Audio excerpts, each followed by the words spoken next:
Kilas DPR sepekan berisi beberapa agenda DPR RI. Satgas Pemulihan Pasca Bencana DPR RI kembali menggelar rapat koordinasi dengan sejumlah menteri dan kepala lembaga terkait percepatan rehabilitasi dan rekonstruksi pasca bencana Sumatera. Satgas mempertanyakan progres pemerintah yang menargetkan roda perekonomian Aceh, Sumatera Utara, dan Sumatera Barat akan pulih sebelum bulan Ramadan. Wakil Ketua DPR RI Sufmi Dasko juga menyoroti progres pembangunan hunian sementara atau Huntara dan progres pembersihan lingkungan.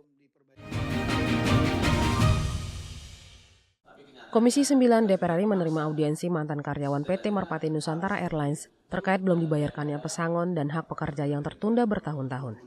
Anggota Komisi 9 DPR Neti Prasetyani menyoroti persoalan penundaan pembayaran pesangon yang sering terjadi dalam BUMN disebabkan minimnya intervensi Kementerian BUMN yang sekarang menjadi BPI Danantara dalam menangani persoalan pekerja dan adanya pembiaran atas hak pekerja yang tidak dipenuhi.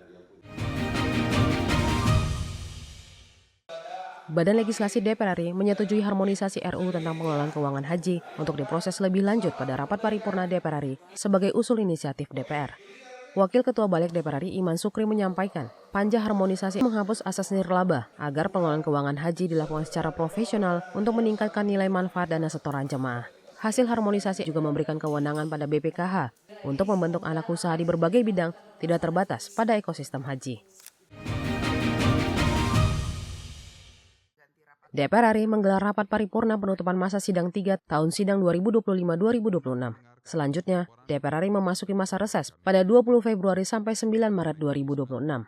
Dalam pidatonya, Ketua DPR RI Dr. Honoris Causa Puan Maharani menyampaikan, DPR RI berkomitmen akan terus mengawal berbagai kebijakan yang memperkuat demokrasi, reformasi hukum, hingga perlindungan sosial, serta pelaksanaan politik luar negeri bebas aktif. Seluruh proses legislasi diarahkan untuk mewujudkan ketertiban umum, memperluas kesejahteraan rakyat, dan memperkuat kedaulatan bangsa.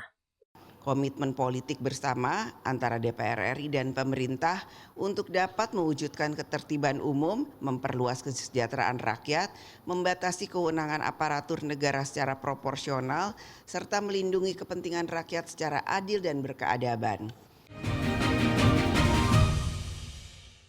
Badan Kerjasama Antar Parlemen DPR RI menggelar rapat koordinasi dengan Wakil Menteri Luar Negeri Indonesia beserta jajarannya membahas penguatan sinergi antara diplomasi parlemen dan diplomasi eksekutif dalam menghadapi dinamika dan tantangan geopolitik global.